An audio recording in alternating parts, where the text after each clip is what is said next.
नमस्कार. आजचा video me for a change म्हणून मराठीमध्ये करत आहे आणि हा या थाळीचा फूड रिव्ह्यू व्हिडिओ आहे.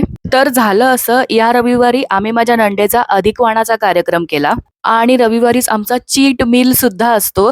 तर आम्ही सगळेजण इथे बासरी या ठिकाणी थाळी खाण्यासाठी आलो होतो. ही जागा पुण्याच्या वाकड या एरियामध्ये आहे. नवीनच चालू झाली आहे. त्यामुळे स्वस्त पण आहे.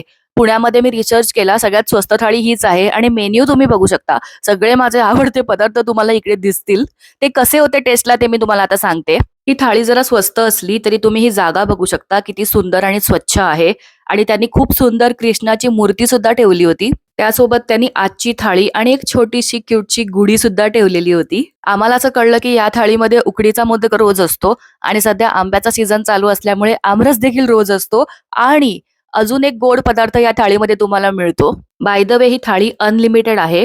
आता आपण पटकन मेन्यू बघूया. पनीरची भाजी होती, छोले, अळूचं फतफद म्हणजे अळूची पातळ भाजी, आमटी, कढी आणि आमरस, बटाट्याची कोरडी भाजी जी माझी खूप फेवरेट आहे, उकडीचा मोदक, पुऱ्या आणि तिसरा जो गोड पदार्थ होता ना, तो पुरणपोळी होता. पण ती फारच डिसअपॉइंटिंग होती. अजिबात गोड नव्हती आणि आत पुरणच नव्हतं. सो लाइक काहीच मजा आली नाही ती खाऊन. त्याला काही अर्थच नव्हता.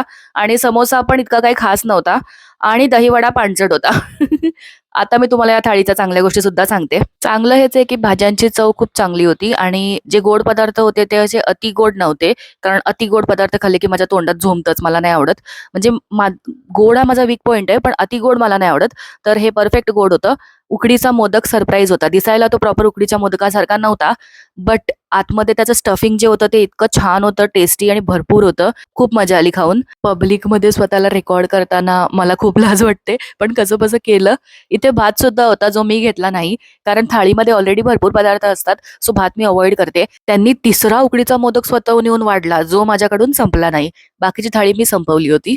वीकेंडला जनरली सगळ्या थाळ्या 800 पर्यंत जातात एक थाळी, पण ही 200 ते 400च्या रेंजमध्ये होती आणि त्यानुसार त्याची टेस्ट पण होती. पुन्हा पब्लिकमध्ये स्वतःला रेकॉर्ड करताना मला इश्शगडे होतंय.